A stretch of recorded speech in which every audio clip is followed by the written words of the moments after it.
My boyfriend let his friend publicly uninvite me at their wedding, leaving me humiliated and stranded, so now I'm thinking about leaving him single. Today, my boyfriend, Eric, 24M, and I, 24F, were invited to the wedding of one of his oldest friends from school. We received our save the date months ago, and the invite was addressed to Eric and Vicky. Our invite stated we were invited to the whole event, the service, the breakfast, and the evening reception. Our RSVP required both of our dietary requirements for the breakfast, which we replied to ages ago. I thought this was pretty awesome and generous of the bride and groom, as I had never met either of them and Eric was only close with the bride, so it felt like a very nice gesture. The wedding was a few hours away from where we live, and since neither of us drive, I booked train tickets in advance, which came to about £60 each for a return journey, and an Airbnb, which worked out at £90 between us. We don't earn a lot, so this was quite a big expense to justify. However, since they had invited us to the whole wedding, we thought it would be rude not to go. The bride also specified colors we should wear, so I bought a new outfit since I didn't have anything formal that would be suitable. Not the end of the world, but with Christmas coming up, it was a bit difficult, and I had to be really frugal throughout November to make it work.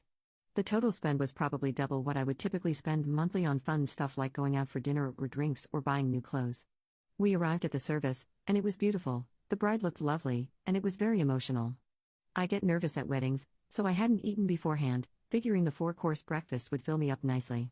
After the ceremony, we went straight into the venue to have drinks and sit at the tables. We were towards the back of the line into the venue, so half the congregation had already sat down. We glanced at the seating plan, saw Eric's name, and headed over. There was no place setting for me. Eric found his name, but there weren't any free seats at the table. Eric sat down, and I asked an usher if there had been a mistake. He didn't know, so he waved over the bride. She and I had never met before, but she seemed friendly, until she opened her mouth. "Oh no, you're not part of the breakfast, the invitation was just for the reception and service. You're welcome to come back later." This was in front of most of the guests who had already sat down in a large venue, probably 140-ish seats. The usher suggested I go to the pub. Eric didn't know what to do but didn't want to cause a scene, so he stayed put and quiet. I quite literally have never felt so embarrassed and humiliated in my life. I left, and it was raining heavily. I hadn't brought an umbrella, since it was an indoor wedding, and being in a rural place, I had to walk about 20 minutes to get anywhere else. The usher had suggested a pub where the other guests are, so I just kept walking, but my shoes were ruined and soaked through. I was also pretty damn cold because it's December and I was dressed for a wedding. I got to the pub to find a handful of merrymakers drinking heavily, at 2 p.m., in wedding clothes. I introduced myself kind of awkwardly, as they were total strangers, but they were really nice. They invited me to sit with them and tell them about the service. All of them had only been invited to the reception. I asked one of them if I could see their invite, and it was crystal clear that they were evening guests. There was no mention of the service or the breakfast, nor their dietary requirements. Apparently, I was the only person who was invited and then uninvited to the whole event. I sat with them and had some food because I was starving, but they all started leaving to get ready at about 4 p.m. Since I was a total stranger, I didn't think it best to ask to come with them. Besides Eric, I didn't know anybody, and I had never been to this town before. Since being ejected at around 1:30 p.m., I was expected to hang around until 7:30 p.m. when the reception started. So I left. I felt so unwelcome and unwanted that I just wanted to go home. The evening event will start in about half an hour, without me, but I just can't bring myself to attend, knowing that half the guests watched me being asked to leave by the bride herself. I traded in my train ticket, which was a return for tomorrow, and now I'm traveling back alone. I texted Eric to tell him, but he didn't respond. I've been holding back tears since I was ejected, 6 hours ago, and I feel completely torn. I don't understand what happened with the invite, whether it was a mistake or whether I was just supposed to know that it was only for Eric, despite being addressed to both of us, despite asking for both of our dietary requirements, and despite explicitly stating we were invited to the whole wedding. Part of me feels like I should have gone to the evening reception too, but I'm soaked through, my hair and makeup look awful, my shoes are unwearable, I am barefoot on a really gross floor right now, and I'm freezing. I look a mess, and I feel so stupid. Did I mess up here? I feel like I've been totally messed over, and I'm really upset that Eric didn't stand up for me, say anything, or leave the breakfast with me, although I think that's less out of malice and more because he's just a bit hopeless when put on the spot. I've never heard of a wedding where you invite A+1 by name but then don't invite them to the same parts of the wedding as the other half of the couple. Nobody else at the wedding had this happen. I don't see how it can be personal, as I've never met any of them before. I'm really upset and can't wrap my head around how weird today has been. If this happened to you, what would you do? Edit. So this blew up way more than I expected. Thank you, everyone, for your words of support. It's really helped, And I've gone from a wobbly wet mess to a cackling harpy with my big glass of wine. You guys don't hold back on your opinions, and I kind of love it. It's now nearly bedtime here. Eric stayed at the party and presumably is still there. I came home and feel a lot better for knowing how crappy a situation this was.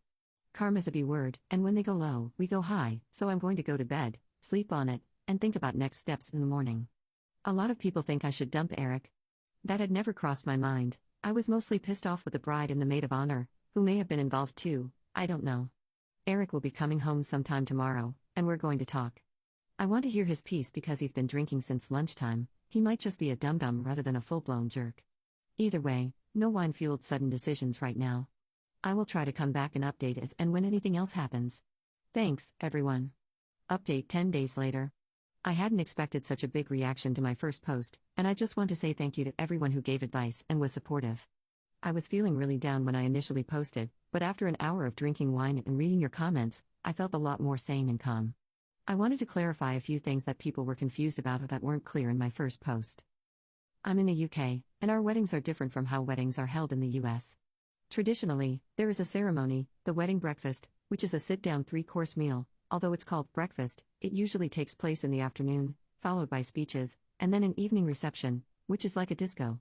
It's not uncommon for people to invite only relatives and close friends to the ceremony and breakfast, then invite lots of evening guests for the reception. However, it is uncommon to invite someone to the ceremony and reception but not the breakfast, as that would leave them to entertain themselves for 6 hours. Having talked to friends and coworkers since last weekend, I learned that what happened to me was a serious no-no in terms of etiquette. Eric and I have been together for nearly a year and a half, we live together, and we have a pretty strong relationship. He had no past romantic connections with the bride, I'll call her Marie, which some people were asking about. They went to school together from the ages of 4 to 10 and remained in touch as pen pals/Facebook friends since then. They rarely see each other in person, and the wedding was the first time he had seen her in about 2 years.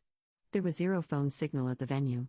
We noticed this when we arrived for the ceremony and were a little annoyed because the wedding had a hashtag we couldn't exactly tweet about with no signal. This becomes important later. We didn't know until we arrived at the wedding that the maid of honor, Helen, was Eric's ex-girlfriend. They were together for 3 years, and she cheated on him and dumped him. They have a lot of bad blood and did not have any contact with each other. Okay, on to the update. After leaving the ceremony, I got straight on the train and went back to my hometown. I was on the train when I wrote my first post. When I got home, I told my parents everything, and they weren't particularly impressed. Like most of the posters here, they were perplexed that Eric hadn't come with me. My mum gave me a big hug, ran me a bath, poured me a glass of wine, and I just tried to relax and forget about my day from hell.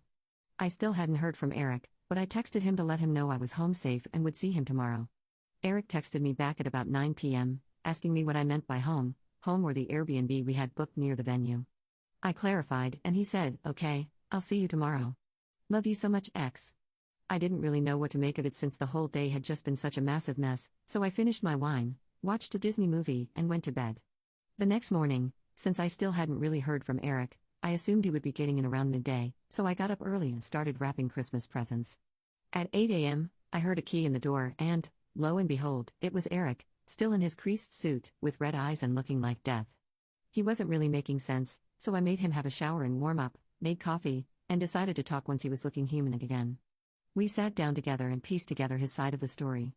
Basically, once I had left, Eric was absolutely livid with Marie. He had frozen like a deer in headlights when she asked me to leave and was kicking himself for not doing the right thing. About 10 minutes after I left, Marie turned around and said, "Oh, actually, a few people haven't turned up. Get Vicky to come back, we have space for her now." Eric had tried to call me, but because there was no phone signal anywhere near the venue, he couldn't get through. Marie pretty much immediately said, "Oh well, never mind." She didn't want to be here anyway, which obviously was nonsense, and made Eric feel terrible. The meal was a very formal, sit-down affair, so he just grinned and bore it, assuming I would be coming back in the evening. Eric was the only person mentioned in the speeches, by Marie's father, who wasn't a family member, and apparently, it was clear to everyone how disappointed he was that I wasn't there to share it with him.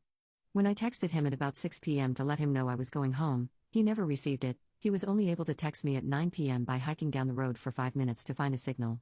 All the while, his ex Helen was being sickly sweet, asking where I was, why I didn't want to come and enjoy the party, if I was shy, and apparently with quite the evil glint in her eye, like she had gotten exactly what she wanted. Neither of us knew she was the maid of honor until we got there, and given their bad relationship, Eric was pretty pissed off that Marie had failed to mention she had such a prominent role in the wedding. Whether Helen was behind the seating error, I don't know, but if she was, then Marie was just as bad for enabling it to happen. So Eric stayed at the wedding, miserably, and went back to the Airbnb afterward, alone. He barely slept, feeling angry at Marie and Helen for messing with us and at himself for not sticking up for me, and he left at 4:30 a.m. to get the first train home, hence why he was back at our place so early. He wasn't really apologetic to me at all, he didn't seem to see how it had been terrible for me. He felt more like he had been insulted by the situation and let down by his oldest friend. He is cutting off Marie and doesn't want anything more to do with her.